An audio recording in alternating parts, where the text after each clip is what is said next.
welcome to another episode of Hope Strikes Back. I'm Zoner, and I am joined this week by Amber and Derek.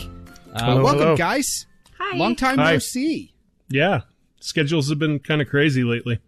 It has, and I've been like almost dead, and now we've got Tracy who's like almost dead, and Colin who's almost dead, and or has a baby who's like developing fangs or something, one of the two. So yeah, it's been crazy. So listeners, thank you for your patience. We do appreciate it. We know that we promised to be more regular, and unfortunately we failed on that. But I'm going to make that promise again here. We're going to try to be more regular. And since I said try... Hey, in that sense, we kept the promise. We did. Yes. We did try. We just failed.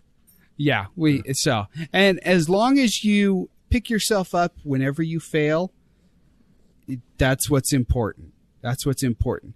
But, you know, it's been kind of a crazy winter all around, not just here in Utah, but, you know, all over the United States. We've had the polar vortex going through the eastern U.S. and the Midwest with temperatures like 60 below. Here in Utah, we had like a major blizzard roll through northern Utah, and then it turned into rain. And there's a lot of people who just flat out do not like the winter. Personally, I don't care. You know, if it's going to be cold, I just as soon have it snow. And so, you know, we've gotten a lot of snow in Utah this year. And so I'm kind of okay with that. But there's a lot of people who just do not like winter. And there may be a reason for that. There's actually like a medical diagnosis called seasonal affective disorder. And a lot of people call it, you know, the winter blues. Maybe, you know, you've heard it called SAD. But it's basically a type of depression that comes and goes with the seasons. Usually starts in late fall and early winter and then goes away once the weather starts to warm up in spring and summer. And it usually is tied directly to the seasons there. And we thought we'd take a few minutes and talk about it tonight because this is something that we all have experience with. I personally don't suffer from it, but I know people who do. And Amber and Derek, you guys were telling me before we started recording here that you both suffer from this. So what is it like for you guys when, you know, the weather starts to turn crisp and the leaves start to change? Do you just get an impending sense of dread knowing that winter is coming? You know, are you Ned Stark there in the memes? Winter is coming. And is that kind of how it is for you? Or because I know with my wife, as soon as fall hits, she gets excited for football season because we go to the high school football games quite a bit. But then it's like, crap, winter is only a couple weeks away, and then we've got 6 months of horribleness. Well, so for me, like I've discussed before, I have depression, and so that is all year round, but it's obviously worse in the wintertime. So for me, I'm the same where I get really excited for fall. I love the colors. I love walking the leaves. I love everything about it. It's beautiful and it's just perfect. And then I think with me, it starts hitting in November a little bit. October, it's still, you know, sometimes we get snow. For the past few years we haven't. And so I've been able to enjoy October more. But for some reasons, the second November hits, I can feel that it's, just a really deep heaviness, and it starts like weighing on me more and more. And then usually by the time that January hits, it's like the pits of despair. It's really, really rough for me from like January to April. It's almost feeling like, you don't know how you're going to survive, and you're trying to find everything that you do to survive. And then by the time April hits, you're like, cool. So I made it through that. Now I have a few more months of survival, and then I can start this joyous occasion all over again. See, I think it's kind of a situational thing for me. And we were talking before the show about, what actually causes it and what helps. And I think it's probably been miscategorized for, at least a century as cabin fever as well. The way I look at it, that is true. The way I look at it is anything you would normally do to go get out of the house, go do something, to kind of cheer you, even if it's to go wash the car, just to get out and do something. Everything in the wintertime sucks. Like everything that you go do just sucks ass during the wintertime. Like nothing is better during the wintertime. I actually used to look forward to the wintertime quite a bit because I was big into skiing and snowboarding and especially snowmobiling. And so I'd see snow coming and I was just, super pumped every time I'd see snow. That being said, I have not been able to do that the last few years very much. And so it's just this stagnant, cold crap outside. And I don't know if you guys go through this, but I'll sit here in the house and I'm like, I swear winter is like 10 months a year. Like, I know it's not logically, but it seems like it's the majority of the year when it's winter. Every day is just the same garbage all day, every day. And it puts me right down in a hole really quick. Really quick. I don't disagree with that. I remember as a kid, and it used to be the month of February, and it seems like in Utah it's shifted to January. But growing up, February used to just be gray. The snow was gray. The air was gray. Everything was just gray. We weren't getting any fresh snow. We weren't getting any storms to clear out the bad air in the Salt Lake Valley. And now that seems to happen like the beginning of January now, more so than February. Well, and for people that don't live here, they also need to know Utah has, due to the topography of the mountains and everything, we have what's called an inversion, and it basically makes it so our air can become more polluted than like Beijing, China. It can be some of the most polluted air on Earth. So everybody's always sick. Everybody feels like crap. It's really polluted, and it's cold on top of that.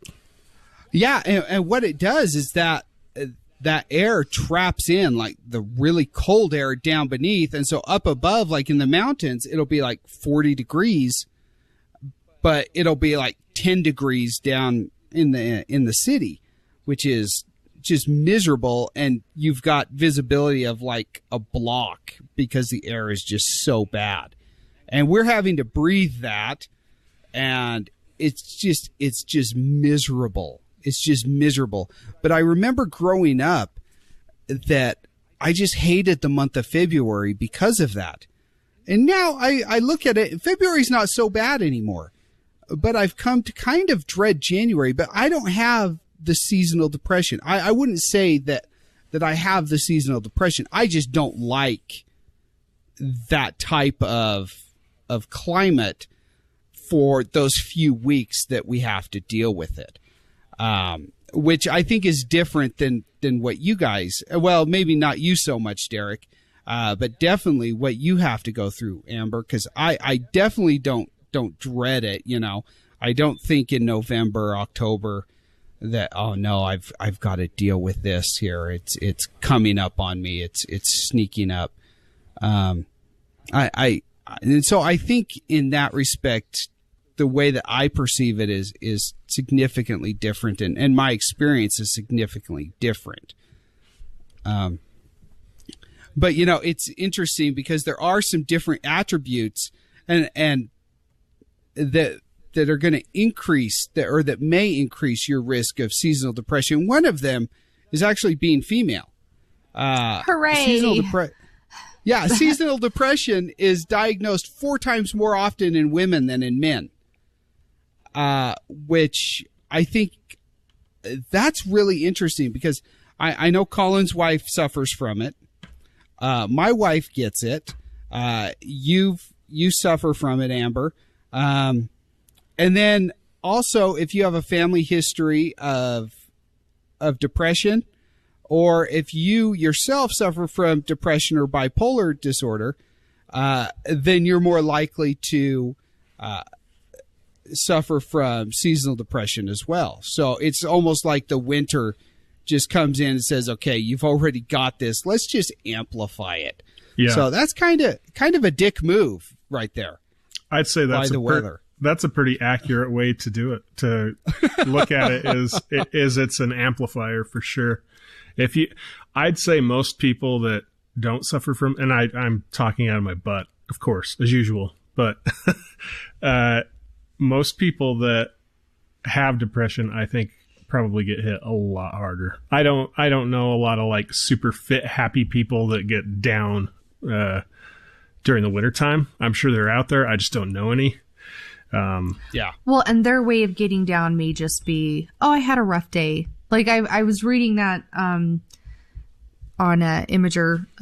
There was a comment about someone talking about sad, and there was a couple people in there that's like, I just don't get this. I mean, it doesn't mean that they're not validated, but it's hard for them to understand the depths of what the people who do go through, what it's really like. And also trying to deal with it when you're a parent as well is really interesting. Why do you think that women are 4 times more likely to be diagnosed with SAD? I have some ideas. I just want to see what everybody else thinks. You know, part of me wants to say it's because they have to deal with their husbands. But I honestly don't know. I don't know enough about the chemical causes behind depression, and the hormonal causes, the different underlying factors that lead to depression, to really have to really be able to give an educated even guess in that respect as to why more women would suffer from it. I kind of wonder if it has anything to do with men having a higher propensity to maybe go outside during the wintertime, and be exposed to natural light. And, there's lots of women that ski and snowboard. I don't know if it's a marketed, if it's a big difference or not on that, but I just think about all the things that friends of mine go and do during the wintertime. A lot of them hunt, a lot of them fish, a lot of them still get outside and do a lot of things during the wintertime that their wives don't participate in, or their girlfriends, or, it's just not very common to see women doing it. I kind of wonder if that has anything to do with it. I kind of put 2 and 2 together. Alaska, I believe, is like the second highest suicide rate in the country, I believe.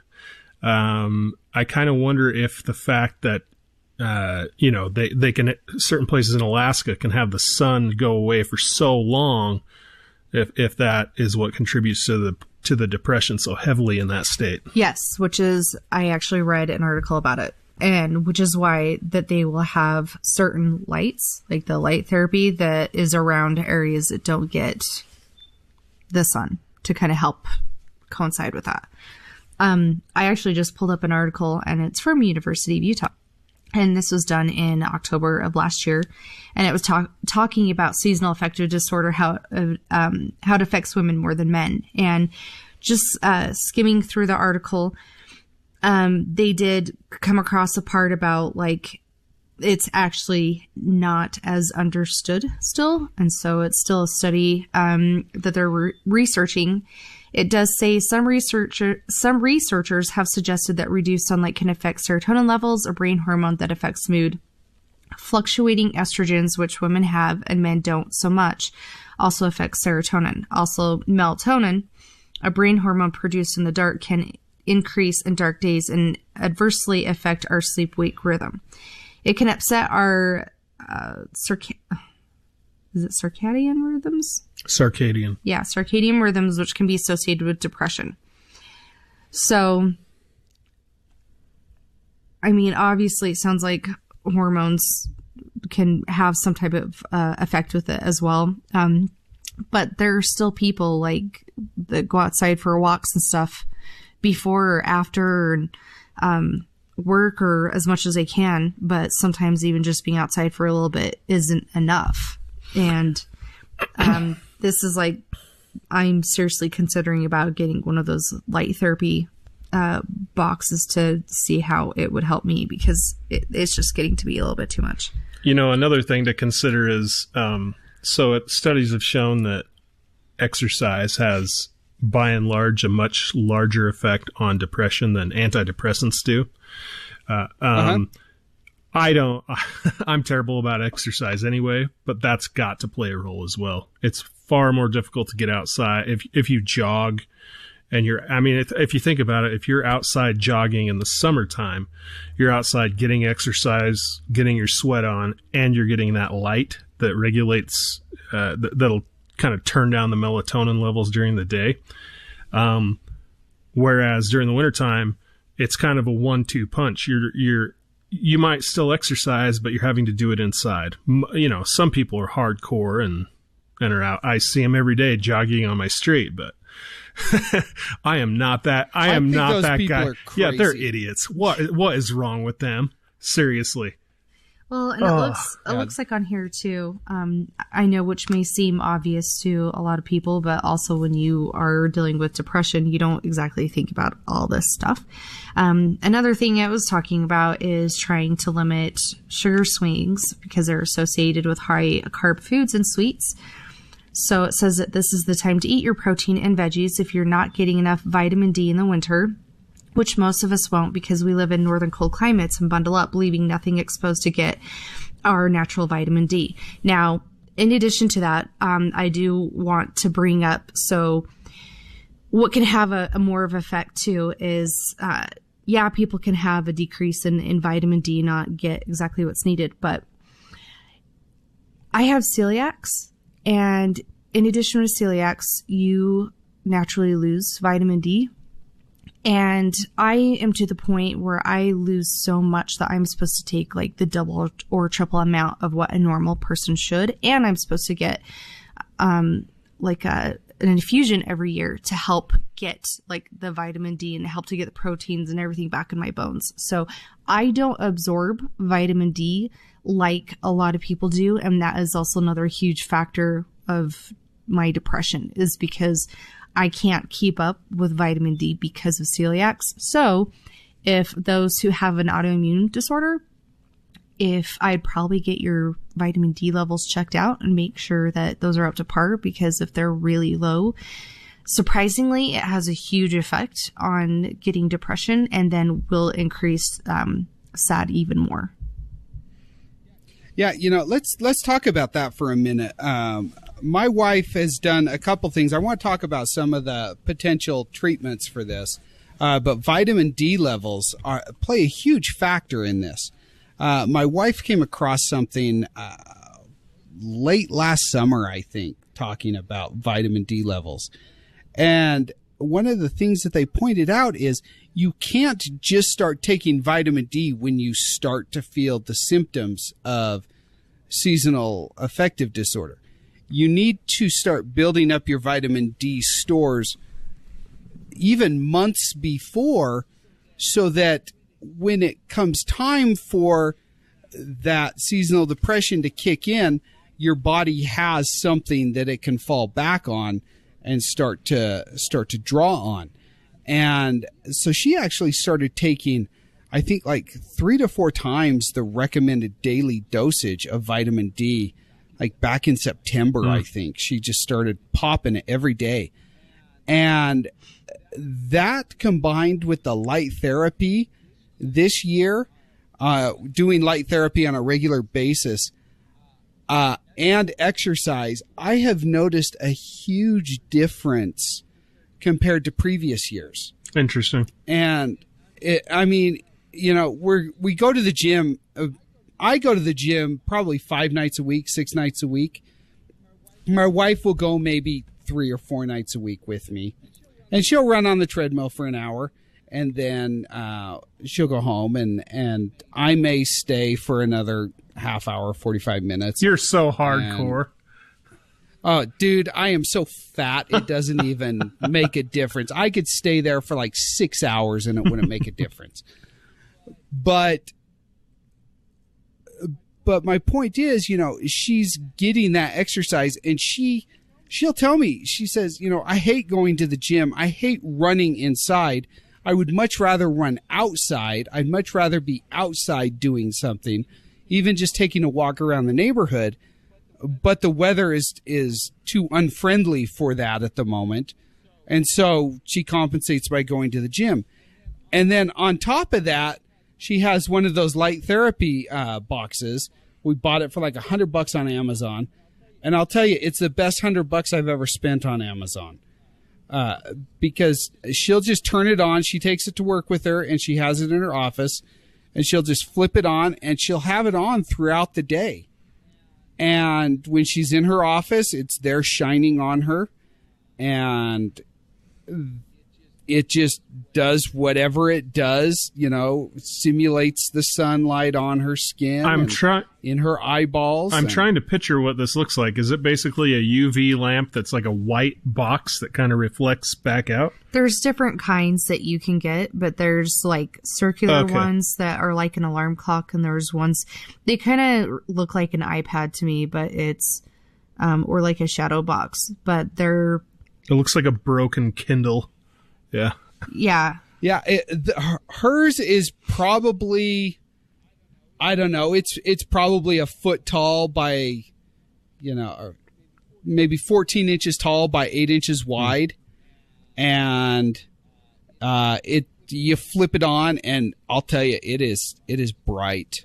They actually say do not stare directly at it, because I guess it'll burn your eyeballs like staring probably at the sun. Probably give you cataracts. Yeah. Interestingly enough, they also say don't use it at night, because it will screw up your internal clock, and you won't be able to sleep. Well, your body releases melatonin to sleep. And even so, believe it or not, and this is according to a therapist I saw a couple of years ago, even like the red digital lights off an alarm clock have been measured to have an effect on your sleep. Ideally, your sleep should be absolutely devoid of any kind of light, and then you'll get into the deepest cycles, because that's the way your body's designed to operate, is with no light pollution.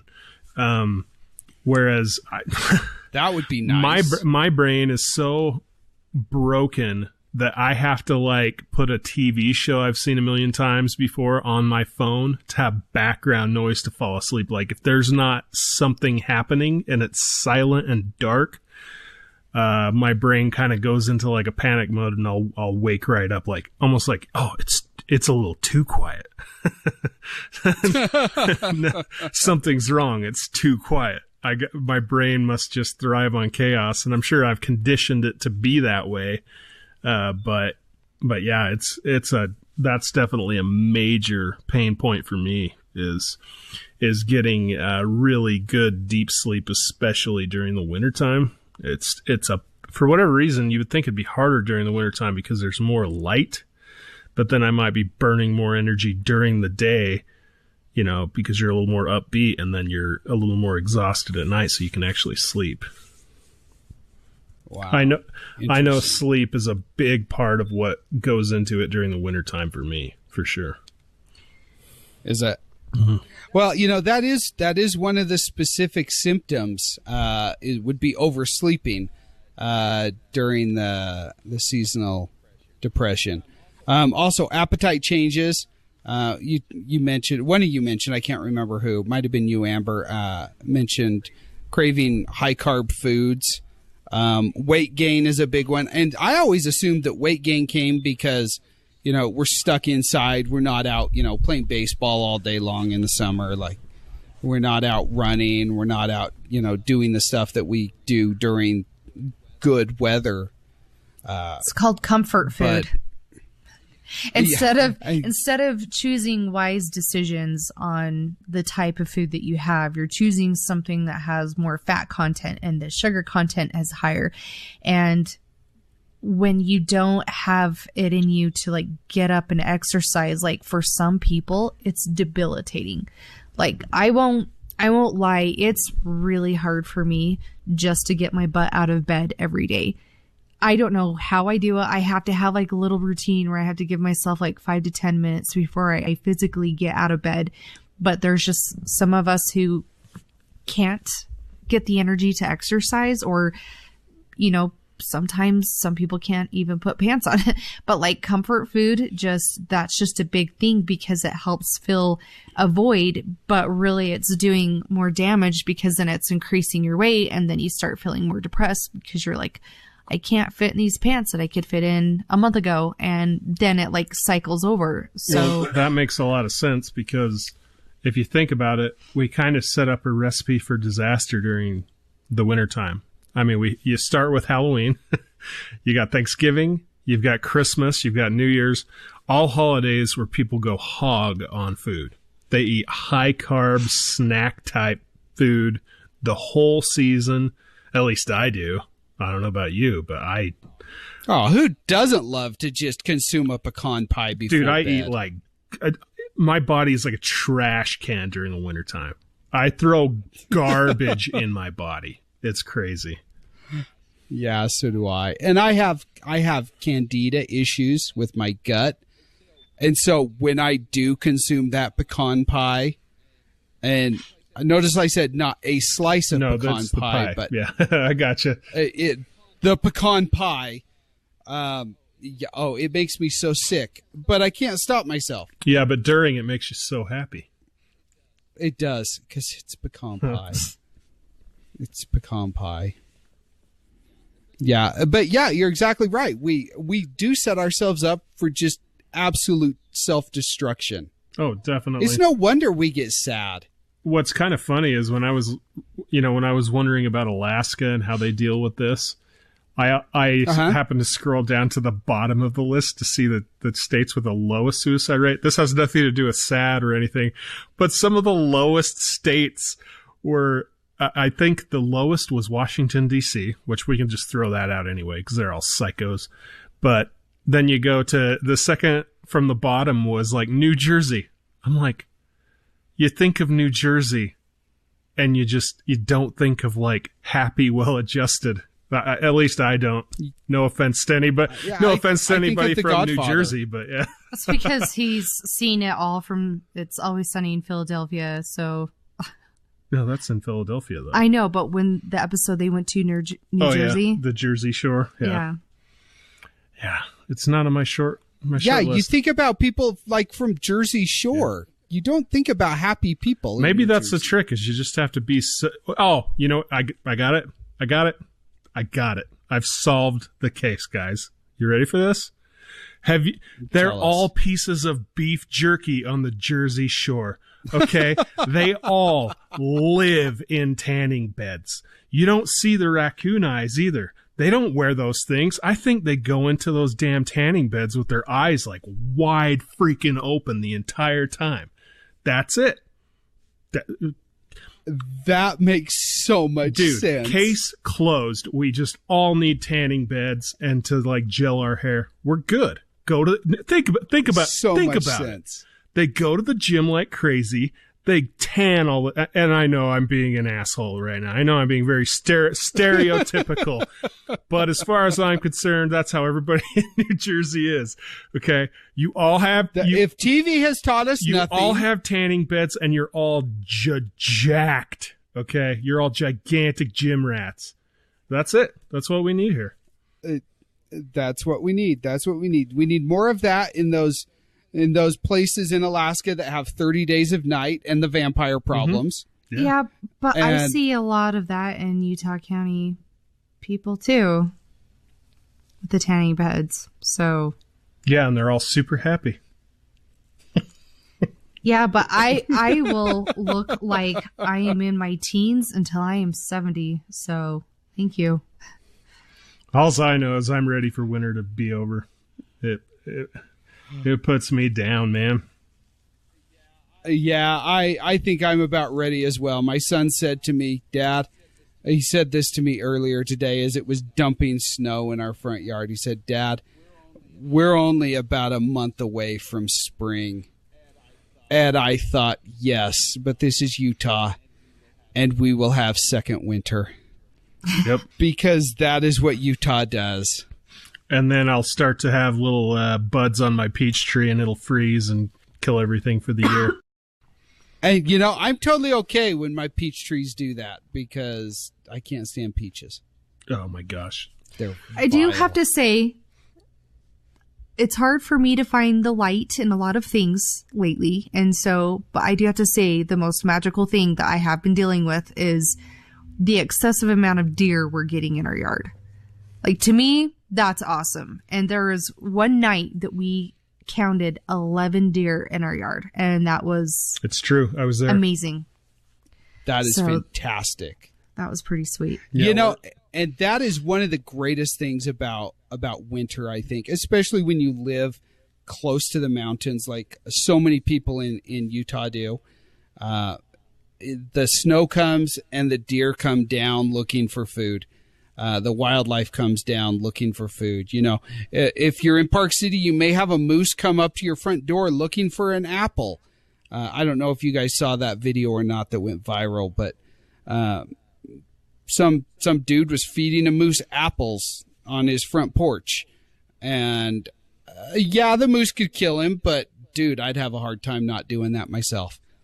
So he turned into a Disney princess. That really is what it does. That's what winter does. It makes you either depressed or a Disney princess.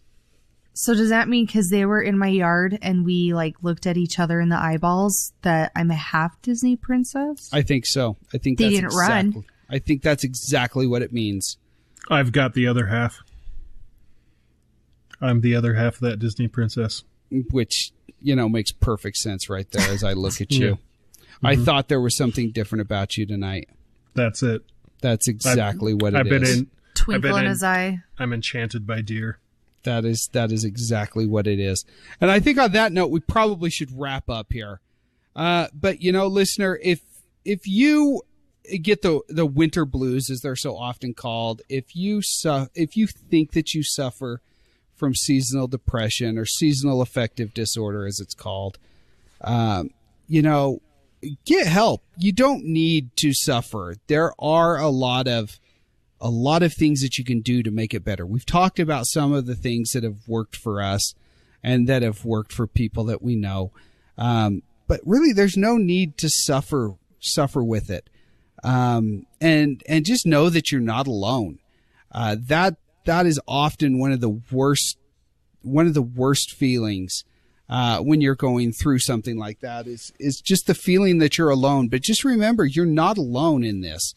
There's a lot of people who are going through the same thing that you are, and there's a lot of resources out there that are available to help you get through this. So please, you know, go out, talk to somebody, get the help that you need to help you get through this and you know, be happy and enjoy life the way that you want to. In the meantime, go ahead and follow us on social media. We're on Facebook, Instagram, and Twitter at Hope Strikes Back. And go ahead and leave us a review wherever you're listening. Tell your friends if you like what we're doing. If you have any thoughts on this episode, if you suffer from seasonal depression, let us know what you do, how you handle it. Send us your feedback at feedback@hopestrikesback.com. And until next time, be good to each other. I'm an enchanted deer princess.